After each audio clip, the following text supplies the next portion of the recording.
E para a gente já começar a falar aqui das partidas que a gente vai analisar, Fred, a gente pode falar que o Sport é um desses times que deve se beneficiar, né, pelo calendário, pela agenda mais apertada, no caso aí do adversário, o São Paulo, que tem um compromisso já na terça-feira contra o Atlético Nacional pela Libertadores. Celso, eu diria que essa Libertadores, em que o São Paulo já empatou o jogo de ida por 0-0 e faz a volta na terça-feira no Morumbi contra o Atlético Nacional de Medellín, a existência desses jogos e o fato desse duelo entre Sport e São Paulo estar no meio das duas partidas, sendo inclusive na terça-feira, um jogo no Recife, o outro jogo em São Paulo, para quem está vindo da Colômbia. Essa distribuição geográfica, esse calendário muito apertado, eles quase que forçam Crespo a fazer escolhas no São Paulo. E eu arrisco a dizer que se não fossem essas escolhas, se não fosse essa divisão de atenção nesse momento, o Sport teria uma perspectiva mínima para esse confronto. Porque o São Paulo vem em um forte crescimento dentro do campeonato. É um time que se achou no campeonato, é um time que começa a ter resultados. São 5 vitórias consecutivas, tem vencido dentro e fora de casa, dentro e fora de casa. É um perfil de time que dificilmente, tá? O Sport, mesmo se reconstruindo também no campeonato, conseguiria um enfrentamento. Mas esse capítulo não será escrito dessa forma, tá? Já existem sinalizações claras no São Paulo, inclusive desfalques importantes na delegação, 4 jogadores que são bem importantes para o São Paulo não vêm ao Recife, o goleiro Rafael, Alisson e Marco Antônio Meias e o atacante Luciano. São 4 titulares do São Paulo, tá? Titulares que realmente formam a base, e a base até de qualidade, de confiança de Crespo nesse time. Ou seja, você já tem um São Paulo, no mínimo, misto. No mínimo, desfalcado de peças-chave, além dos problemas que ele já vem enfrentando por lesões. O São Paulo, nesse momento, ele tem apenas os 3 zagueiros que utiliza. Não tem mais opção de reserva. Né? Crespo tem jogado com 3 zagueiros, tá? Ferrarese, Alan Franco e Sabino, e só tem eles. Tanto que se cogita até a possibilidade de Crespo utilizar garotos da base no jogo contra o Sport, nessa função. Porque qualquer lesão tira um desses zagueiros da terça-feira, tá? Nas prévias divulgadas na imprensa de São Paulo, os 3 profissionais, esses 3 que eu citei, né, Ferrarese, Alan Franco e Sabino, estão apontados como possíveis titulares. Mas não me surpreenderia, tá, se Crespo segurasse um deles, 2 deles, se for o caso. Ou seja, a gente não tem a definição clara de como o São Paulo vem, né, de como o São Paulo vai para o jogo, mas existe a certeza de um time modificado, de um time que perde força por escolha própria. E isso abre uma brecha para o jogo, obviamente. O Sport, repito, não tem ainda força técnica, capacidade mesmo individual de ir para um enfrentamento de igual para igual contra o São Paulo na sua melhor fase da temporada. Com o desenho que o jogo apresenta, aí sim abre-se uma possibilidade para o Sport, e o Sport que vem tentando um caminho que a gente já nem conseguia enxergar como possível, tá? E esse jogo contra o São Paulo, justamente por essa característica que foi construída nas entrelinhas da Libertadores, por conta disso, esse jogo virou estratégico para esse caminho pouquíssimo provável que o Sport tem de uma reação. Se existe ideia de reação, essa ideia passa por esse duelo contra o São Paulo, porque formaria uma sequência em que o Sport vem da sua primeira vitória no campeonato contra o Grêmio, em Porto Alegre, um jogo fora, traz para um jogo na Ilha do Retiro, atmosfera absoluta do público e um time desfalcado. E mais do que desfalcado, quando você vem para um jogo com esse perfil, que o treinador já deixa titulares, existe também uma mensagem implícita. Até para quem fica, né? Assim, Isso, existe uma mensagem implícita que esse não é o jogo da semana. Tudo isso ajuda na construção de um cenário, tá? Em que pode ajudar o esporte. Que eu me lembre, Celso, foram 2 partidas assim esse ano, tá? Realmente geradas por uma pressão, talvez 3. Mas o no jogo Recife, contra o Palmeiras, 3 no Recife, 2-3 no Recife. O jogo contra o Palmeiras, em que o Palmeiras começa com 4, 5 titulares e vai colocando os outros titulares no segundo tempo, terminando... O pênalti de Matheus Alexandre ali no finzinho. Exatamente, né? Terminando o não pênalti, na verdade, não né? Pênalti, mas exatamente. que foi marcado. O Sport resistiu muito bem aos 35 ali, começou a perder força. O Palmeiras, quando o Sport caiu fisicamente, o Palmeiras cresceu tecnicamente e também fisicamente, porque os caras tinham acabado de entrar. Teve um jogo contra o Fortaleza que não é tão claro, porque Vojvoda vinha naquela fase. É por isso que eu falei 2-3. O Fortaleza não vinha tão claro o que era titular, o que não era, mas Vojvoda fez escolhas ali, colocou o Bruninho, um volante que nunca tinha jogado, e eu acho que nem jogou depois. O Fortaleza também acabou tendo mas os outros jogadores, time pelo modificado. perfil do Fortaleza, todos os outros jogadores são nomes conhecidos. Sim, enquanto acho que do Palmeiras menos, e sobretudo do Internacional, o que entrou era reserva e os que foram entrando era sub-20 ainda. Então, assim... Exatamente. O Inter veio com 4, 5 titulares e foi se despedaçando. Perdeu o primeiro por lesão, depois perdeu o outro que sentiu, o treinador já ficou com medo, tirou, e foi colocando reservas e até sub-20 em campo. O Sport tinha vantagem e não aproveitou. Foram essas 2 partidas e meia, digamos assim, tá? Seria a quarta ou terceira chance do Sport, ele não aproveitou as outras 2. Eu acho, maestro, que daqui a pouco a gente vai até falar de como as odds, de certa maneira, traduzem exatamente o que Fred destacou. E que eu queria ouvir você também a partir de agora, maestro, que não deixa de ser uma dessas oportunidades, né, que o calendário oferece para um time como o Sport, que está, neste momento, neste retrato da competição, com uma fotografia mais positiva, né? Isso. E quando o Fred foi colocando, na hora eu lembrei do Fortaleza. Eu coloco esse como meio, porque eu acho que o perfil do Fortaleza e a forma como a campanha estava acho que não é o mesmo comparativo, não. Eu acho que Palmeiras e Internacional realmente se assemelham mais a esse jogo e, sobretudo, pela intensidade da mudança dos 2 casos, e do Palmeiras, sobretudo, quando vai ganhando força. O São Paulo poderá ganhar força durante o jogo, mas menos do que o Palmeiras, que o Palmeiras ele traz as principais peças. Por exemplo, Luciano, que no Estevão viajou, para dar um exemplo assim. Então, Luciano, que é o atacante de São Paulo, perdeu um pênalti lá no 0-0 com o Sport São Paulo no Morumbi, né? Mas é um cara que sempre, tirando esse pênalti que ele perdeu, mas que costuma meter uns gols nesses jogos contra o Sport, nos últimos confrontos que aconteceram. E pode ser uma oportunidade, mas é uma oportunidade que ela parte do sentido, até vou olhar, falando rapidamente da classificação. Fred falou que o São Paulo tem 5 vitórias seguidas. Antes dessas 5 vitórias, o São Paulo estava em 16º lugar. Hoje ele está em 7º, né? Subiu bastante na tabela. 7º e com a pontuação do 6º, ou seja, a pontuação de G6. E antes dessas 5 vitórias, o São Paulo estava em 16º com 13 pontos. O Sport já era o lanterna, não tinha vitória. O Sport, naquela ocasião, já tinha 2 jogos a menos, era a 14ª rodada, com 2 jogos a menos, como tem até hoje, e tinha 10 pontos a menos que o 16º. De lá para cá, o Sport venceu um jogo, empatou 3 e perdeu 1. Teve uma relação de ponto muito maior que vinha tendo. E isso foi suficiente para diminuir a diferença de 10 pontos do 16º para 9.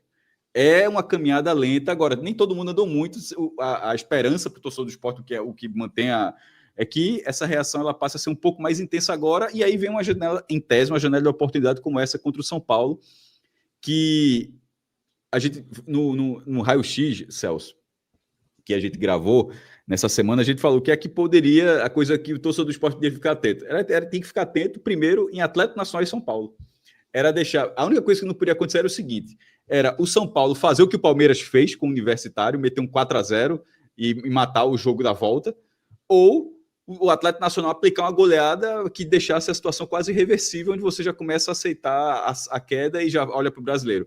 A gente falou, o que tem que acontecer é o São Paulo estar com a cabeça na Libertadores. Na hora que vai 0-0, com o Atlético perdendo 2 pênaltis, detalhe, o atacante do Atlético tinha convertido os 11 anteriores. Aí o cara foi para o São Paulo e perdeu, e perde os pênaltis. Então, esse jogo, ele acabou já ficando... Foi até acompanhar as notícias do São Paulo, já estava com 30, na largada, já estava com 33 mil ingressos vendidos no Morumbi, o jogo é terça-feira, ou seja, não é nem quarta, né? Um jogo até que com menos tempo de recuperação, lembrando que São Paulo e Recife são 3 horas de viagem dentro do Brasileiro, uma das maiores viagens que o São Paulo pode fazer, só perde para Fortaleza.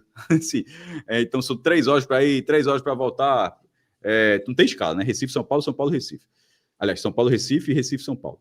Mas, querendo ou não, é um desgaste, é um tempo que você perde para descansar o time para um jogo que é duro. O Atlético Nacional é um bom time e o jogo está aberto. Querendo ou não, está 0-0, ele começa indo para os pênaltis. O foco do São Paulo nesse caso, e mexe com os titulares, eu acho que Fred pontuou muito bem, de que até, em tese, até esses jogadores, o cara vai jogar sério, sem dúvida nenhuma, como os do Palmeiras jogaram sério e os do Inter jogaram sério. Isso aí ninguém tá falando disso. Ninguém pega esse avião, Cássio, dorme, treina para fazer graça. Isso, fazer sério, graça. Mas ao mesmo tempo, o jogador também sente quando assim, ele tiver na final de campeonato, o cara tá no limite, o cara vai tentar jogar 110% ali até nesse momento, quando o cara sentir que o desgaste está chegando, ele vai sinalizar para o banco, porque ele sabe que terça-feira tem um jogo maior no qual o time conta com ele, contava com ele no sábado, mas que conta também na terça. E a questão do entrosamento também, que é um time bastante mexido, e ao contrário do Fortaleza, que a gente tinha citado como um dos 3, 2,5 ou 3, que o Fortaleza mexe bastante, que aquele Fortaleza de Vojvoda, ele tem aquela estrutura montada independentemente de quem jogasse pela quantidade de mudanças. Não é exatamente o caso desse São Paulo. E ainda mais botando o jeito do sub-20, o goleiro deve mudar, ou seja, na hora que o goleiro muda também a reposição, ainda que o goleiro tenha a orientação de fazer a mesma coisa que Rafael faz, mas enfim, é um outro jogador tendo uma saída de bola, a confiança dos zagueiros em relação ao goleiro, enfim, uma série de fatores que deixa esse jogo mais acessível do que ele se desenhava. O São Paulo de Crespo, ainda tem até um ponto importante, esse São Paulo de 5 vitórias é um São Paulo de outro treinador. Não é aquele São Paulo antes dessas 5 vitórias. Então, aquele São Paulo que chegou a flertar com a zona de rebaixamento, tinha 2 vitórias, 7 empates e 5 derrotas, e agora é 7-7-5 a campanha, é um São Paulo com outro treinador, com outra dinâmica, que obviamente não viajará para o Recife a fazer graça, como o Fred falou, isso não vai acontecer, mas também não é porque não vai fazer graça que ele também vai conseguir transformar uma coisa que talvez seja difícil, transformar um time completamente mexido dentro de uma Ilha do Retiro que vai estar lotado, deverá ser um dos maiores públicos da Ilha do Retiro nessa temporada, dentro da limitação que tem, de 26.345 torcedores. Até essa gravação já tem sido 23.500 vendidos e, assim, acho difícil que não venda o restante até amanhã. A torcida de São Paulo deve se fazer presente também na barra do placar. Mas o Sport vivendo seu melhor momento na competição. Uma competição catastrófica. O melhor momento é isso aqui. Mas é assim, uma fagulha de momento, podemos dizer assim. E o São Paulo todo mexido, você consegue desenhar jogos da forma como se viu. Contra o Inter, o Sport vacilou em não ganhar aquele jogo. Tá? Vencia por 1-0, toma o gol de empate e no final o treinador do Sport fez mudanças para o Sport segurar. Assim, Antônio Oliveira não enxergou, aliás, não enxergou do jeito dele. E contra o Palmeiras estava 1-1 até os descontos, num jogo que já estava perigoso, mas veio um pênalti inexistente, mas estava 1-1. Eu acho que deve se caminhar dessa mesma forma, tá? De ser, no mínimo, um jogo onde o Sport consiga, no mínimo, imagino eu, equilibrar as ações e ser competitivo. E detalhe, o Sport contra o Palmeiras já era o Sport em má fase, o Sport de Pepa. Esse Sport Daniel Paulista, ele parece ser mais capaz do que aquele Sport que enfrentou o Palmeiras. Enquanto o do Sport Internacional já era ali na beira do abismo e depois daquele jogo mergulha de flecheiro. Ali estava tomado pelo caos. Deixa eu só ler rapidinho duas tuitadas, né, sobre o São Paulo, de Felipe Ruiz, né, que é o setorista do Globo, né, da Globo, no São Paulo. Bate com o que a gente já trouxe até aqui, naturalmente, né? cito jogadores que eu já trouxe, né, que não viajaram, né, Rafael, Alisson, Marco Antônio e Luciano. Para esses lugares virão da base João Pedro, goleiro, zagueiro Igão, o meia Pedro Ferreira e o lateral esquerdo Nicolas, tá? Saíram do sub-20 para se juntar. Mas ele pontua algo que é bom ter em mente. O São Paulo terá o time misto contra o Sport. A ideia é seguir pontuando no Campeonato Brasileiro e garantir zona de classificação a Libertadores. Ou seja, descarta aquele desenho que você chegou a comentar de um time inteiro reserva com mais jogadores do sub-20 em campo. É um time misto, tá? É um desenho que não tem esses 4 jogadores que a gente citou, tá? Vários outros estão machucados e o resto é incógnita. Lucas Moura pode ser acionado, que é um jogador que vem recuperando a forma, tá? Então, tem gente, né, tem qualidade para colocar em campo, nivela um pouco o jogo, mas não torna, não é também um sub-20 em que você vai dizer, vamos aqui aproveitar e somar os 3 pontos. A porta está aberta, né? Nivela. Eu acho que a palavra aí é nivela, iguala ações, né, onde não haveria essa igualdade. Muito bem. Inclusive, para essa partida, pela primeira vez no ano, segundo levantamento feito aí por Daniel Leal e por Valmir Sorte, acho que é Sorte ou Sorti, do GE aqui do Recife, pela primeira vez na temporada, Fred, o Sport vai conseguir repetir a escalação. Então, isso conta também para o cenário positivo, né, que o mestre descreveu ali, como uma fagulha de momento positivo do Sport, né? 40 jogos, Celso. 40 jogos. É a primeira vez que vai repetir uma escalação, né? A própria reportagem que você citou cita o espião estatístico, né, do GE, que acho que é Gato Mestre que chama, Gato Mestre. E que são duas entidades, viu? Espião estatístico é um, Gato Mestre é outro. Perfeito. Então esse aqui foi do Gato Mestre, não foi do espião estatístico, não, tá? Que já tivemos partidas, não muitas, que o Sport repetiu 10 jogadores, mais 11, a tendência é que seja a primeira vez, tá?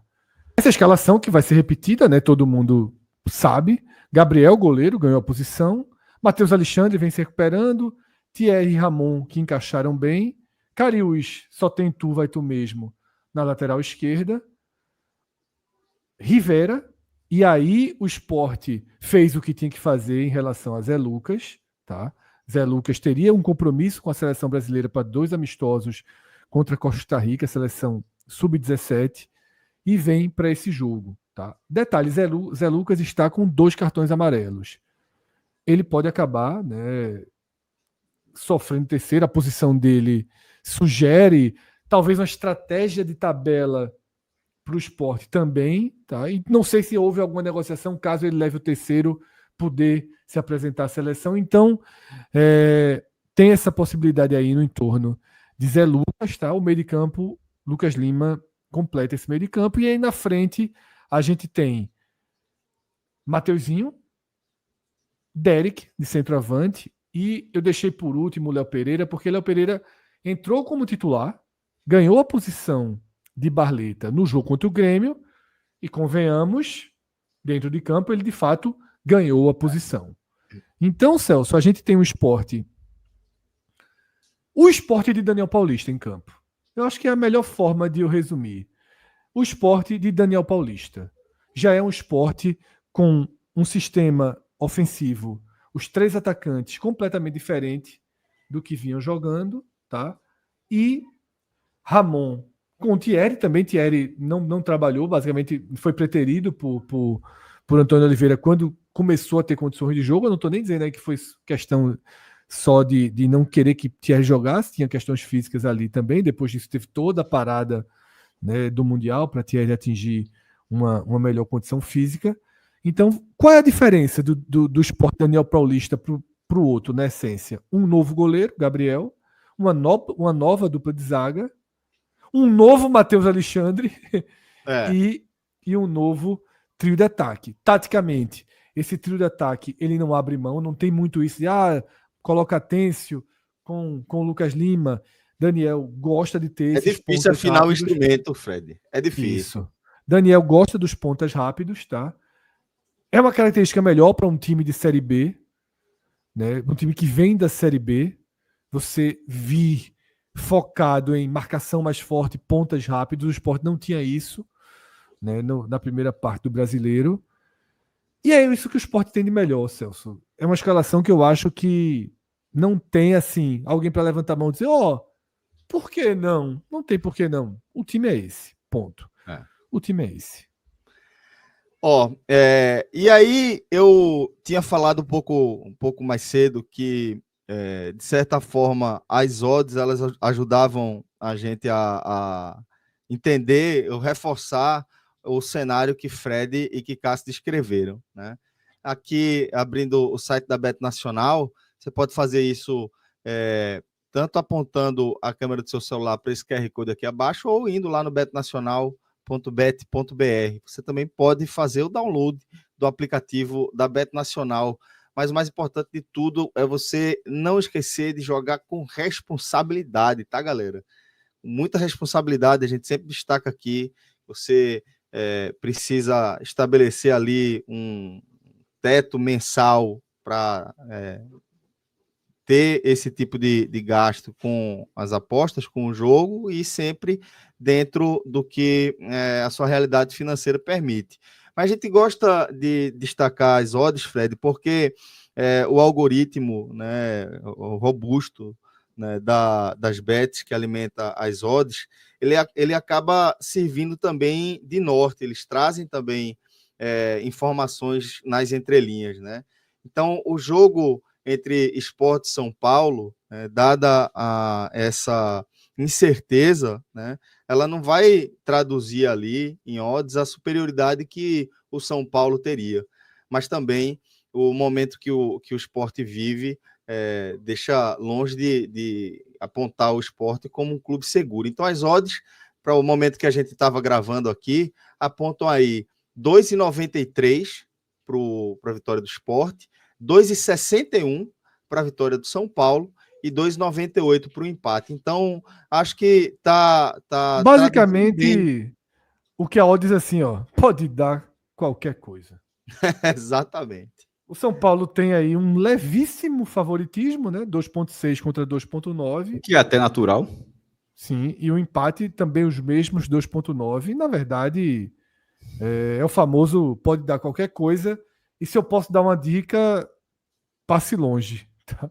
Passe longe desse jogo, porque é um jogo ali de realmente todas as possibilidades abertas. Isso a gente já deixou muito claro, né? As odds mais altas traduzem o risco também mais alto, né? Isso. O jogo, Celso, esse jogo aí, é bom deixar claro, até para fechar essa partida, que a essência não. A gente já falou isso, o Cássio já falou, eu já falei, é só realmente sublinhar para terminar. Não é que o São Paulo misto torne o jogo um jogo de certeza de vitória do Sport. Longe disso. O São Paulo misto torna o jogo jogável. Torna o jogo as jogável. 5 bolinhas verdes das últimas rodadas, que é como tem hoje as classificações, toda a classificação vem com as bolinhas verde, amarela ou vermelha, indicava que aquele cenário era de mais uma derrota na ilha. Detalhe, pode até acontecer, mas parecia ser algo muito mais ali ao alcance, né? E o detalhe, que embora o Sport tenha quebrado esse jejum, Fred, lá em Porto Alegre, mas lembrando que tem agora o jejum da ilha. O Sport não vence na ilha. E detalhe, há mais tempo do que o jejum, porque a última vitória do Sport não tinha sido na ilha, tinha sido na Arena Pernambuco. Na ilha é 1-0 contra o Santa, né? 2-0. 2-0. Jogo de ida da semifinal do Pernambucano. Assim, a última vez que o Sport ganhou, de lá para cá, jogou 2 vezes pela Copa do Nordeste, jogou no próprio Pernambucano, afinal, perdeu para o Retrô, mas ganhou nos pênaltis, jogou no Brasileiro. Assim, é bronca. Muito bem. O jogo do Sport com São Paulo acontece às 18h30, tá? Na Ilha do Retiro. Casé faixa... TV e Record, viu? A transmissão vai passar na TV aberta e no YouTube também, né? Na Casé TV.